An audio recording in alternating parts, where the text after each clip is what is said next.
Today I'm presenting SB7, which prohibits Caltrans from constructing a freeway tunnel surface or expressway tunnel between the 710, I-10 and the 210 for the 710 freeway. As the chair and I just talked about, this has been a 60-year struggle. Earlier in the year, Caltrans certified the final EIR, which essentially has the state going in a different direction after several years of community charrettes, outreach, and discussions. Caltrans and Metro determined that the tunnel was not the preferred alternative, that a series of local traffic improvements, which is called the TDM,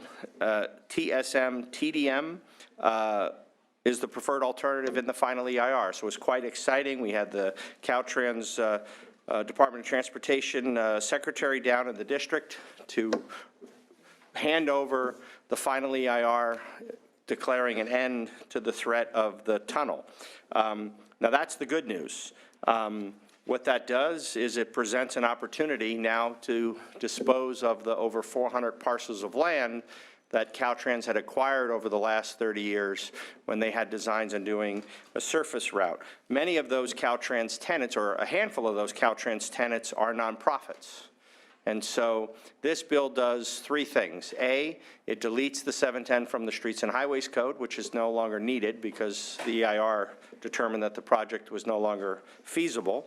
Two, it allows those long-standing nonprofits to purchase their properties from the state of California at the current use. So for example, Sequoia School, which we have two students here to testify, has been operating as a school for how many years?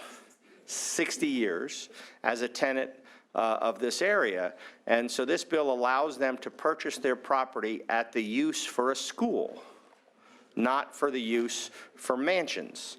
Ronald McDonald House has been helping families in need of care because it's adjacent to Huntington Hospital for decades. Again, it allows Ronald McDonald House to purchase their property for the use of a nonprofit health facility, not for the use as a mansion. The Arlington Garden is a beautiful botanical garden that has been operating as a tenant for many, many years. It allows Arlington Garden to purchase their property for the use as a garden, not for mansions. So we think that's a common sense solution to these nonprofits that have been serving the communities so wonderfully for decades, and we think it's the fair thing to do. The third thing the bill does is it lays the foundation for any disposition of the no longer necessary freeway stubs back to the cities in which they are in. That piece of the puzzle, we're waiting for Caltrans to provide us the appropriate language, because from what Caltrans has told me, whether we call it surplus, it's one section of government code, abandonment is another section of government code, whatever nomenclature is used governs how those, it's a big dish. And so Caltrans is internally reviewing, A, what stubs are needed to meet the local transportation needs, and B, if things are not needed, how we can facilitate getting them back into the hands of the cities. The bill does not deal with any of the financial impacts. Metro is programming the dollars left over from Measure R and any dollars that were previously allocated towards the tunnel. They're using those dollars on a local planning process being spearheaded by Supervisor Catherine Barger and Supervisor Hilda Solis. So they're working with the affected communities on how best to use the resources to implement the preferred alternative and mitigate any traffic circulation issues that are lingering. So this bill does not deal with the disposition of the funds.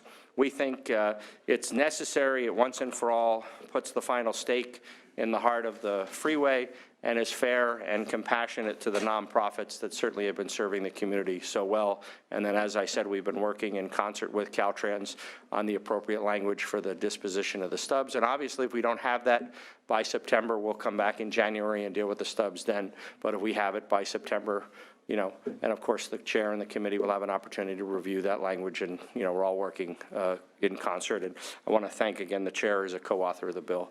And with that, if I could have my witnesses go down the line and be brief.